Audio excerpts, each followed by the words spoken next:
L'art abstrait, c'est pas toujours facile à définir. La seule possibilité de le définir simplement, c'est deux choses. Premièrement, de considérer que c'est un art qui ne cherche plus à représenter la réalité. Donc c'est un changement quand même radical dans l'histoire de la peinture, puisque donc on n'est plus face à une toile qui est censée représenter un paysage, une nature morte, des gens qui sont dans une scène. C'est donc peut-être à la fois rien d'autre uniquement et beaucoup de la peinture.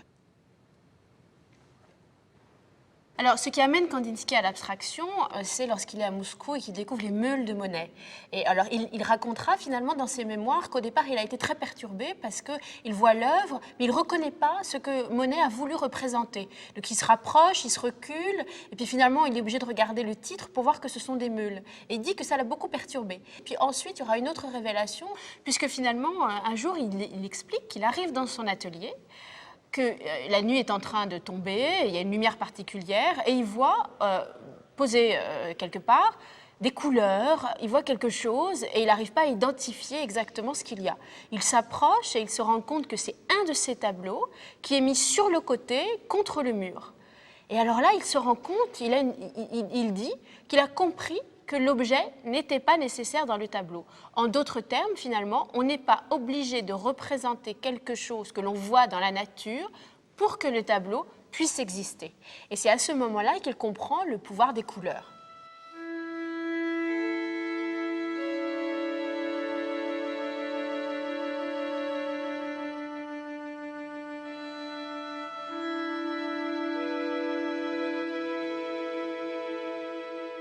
Alors avec Paysage à la Tour de 1908, en fait, Kandinsky montre que le contact avec la campagne bavaroise va avoir une influence sur son œuvre, puisqu'ici on voit que donc il y a quand même des choses que l'on peut identifier, mais qui sont assez difficiles à identifier. On reconnaît évidemment une petite maison, on reconnaît un paysage, on a justement un jeu avec les couleurs, un jeu qui est assez fort entre le bleu, le vert, et puis ces petites masses blanches qui sont censées représenter les nuages.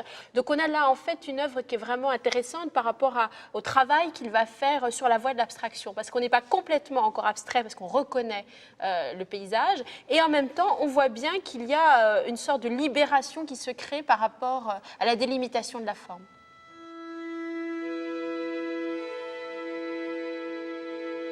C'est aussi au contact de la nature qu'il décide de se mettre sur l'abstraction, notamment quand il est à Murnau. Au départ, il est face à la nature, il s'en imprègne finalement, il est au milieu des arbres, et il regarde autour de lui.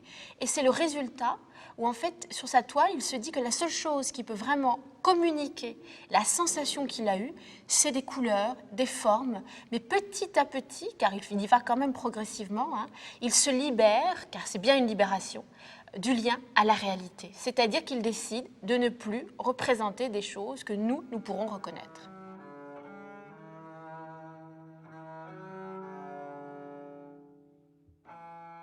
Kandinsky associe peinture et musique. Et il dit justement que comme la musique, la peinture utilise la couleur, les formes, comme des notes de musique finalement. Donc on les associe et ça crée une partition. Et la musique elle-même est un art abstrait, c'est-à-dire qu'il ne fait pas de référence à la réalité. Alors justement, avec cette impression qu'on peut voir ici, c'est une œuvre qu'il crée en rentrant d'un concert d'Arnold Schoenberg. Alors il reprend bien l'émotion qu'il a ressentie, on voit les spectateurs qui sont pareils dans une dynamique, qui vont vers quelque chose. Ce qui est intéressant, c'est de voir qu'ils sont tous dans le même sens, ce qui veut dire qu'ensemble ils s'élèvent vers quelque chose, vers le plaisir de la musique et vers le plaisir de la peinture. Et Kandinsky libère la peinture de cette relation à la réalité en postulant, en disant finalement que la chose qu'il faut regarder dans une œuvre, c'est la couleur, la forme, le langage de l'art.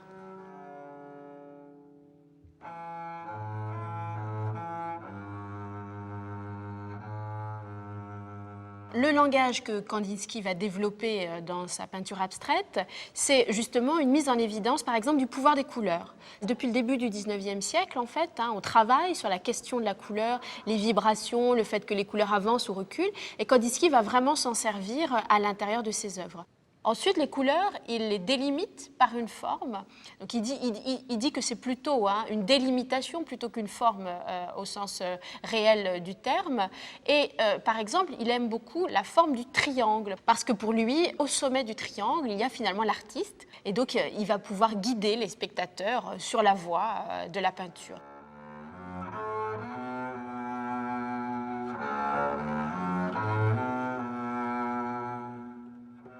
Dans Impression 5 Parc, là on voit justement que Kandinsky se libère vraiment complètement de cette relation à la réalité. On a donc deux masses de couleurs froides qui nous font entrer dans la toile avec ce bleu et ici ce vert et ce bleu qui nous amène spontanément vers une élévation qui évidemment devient la forme du triangle et qui en même temps est rouge, donc nous appelle du regard. Et puis le reste on a donc ces traits, ces sortes de zigzags noirs qui créent la profondeur. Pourquoi? Parce que donc elles sont sur de la couleur. Et là, par exemple, si on prend cet exemple-là, on a un trait sur du rouge, on a forcément donc deux dimensions. On a forcément déjà une profondeur qui vient s'ajouter avec le fait que la couleur chaude va avancer tandis que la couleur froide va reculer. Donc on a une composition qui est très réfléchie, qui est organisée et qui participe finalement de ce système d'élévation qui est cher à Kandinsky.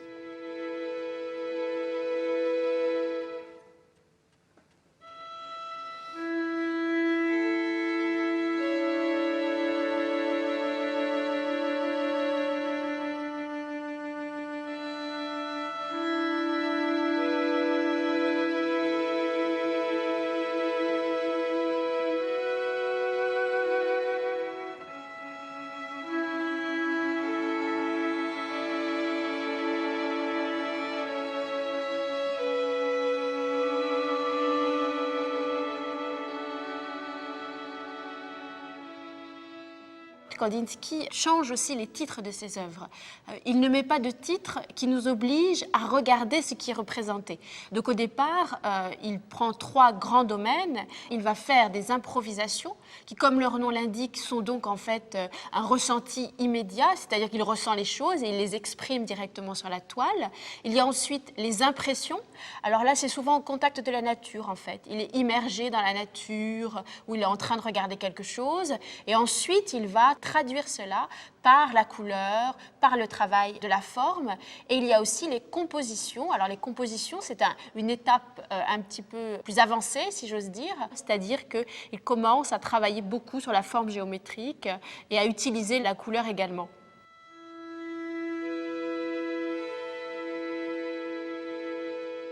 Ici, ce qu'on peut voir, c'est qu'on a évidemment des forces particulières qui interagissent. On retrouve clairement la forme du triangle, qu'on retrouve dans ce triangle bleuté, dans ce triangle blanc-rose et dans ce petit triangle-là. Et ici, on a un triangle un petit peu particulier qui nous donne un sens de lecture de l'œuvre, c'est-à-dire qui nous amène à lire l'œuvre dans ce sens-là. Ici, on a donc cette forme qui est une sorte de soleil, alors soit qui avale, soit qui crache d'autres soleils, on ne sait pas trop, mais enfin, en tout cas, ici, il y a un travail intéressant avec le rouge qui a l'air d'être avalé pour devenir violet lorsqu'il rencontre le noir. Il y a des petites formes qu'on ne trouvait pas auparavant chez Kandinsky. C'est vraiment une sorte de manifeste assez impressionnant du travail de Kandinsky. Là, on est complètement dans l'art abstrait.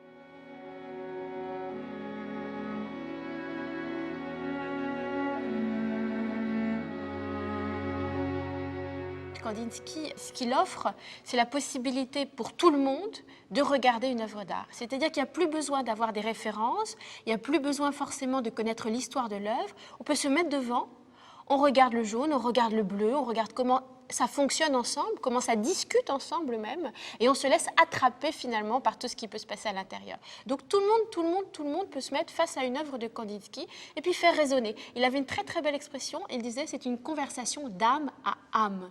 C'est-à-dire qu'il n'y a pas besoin des mots.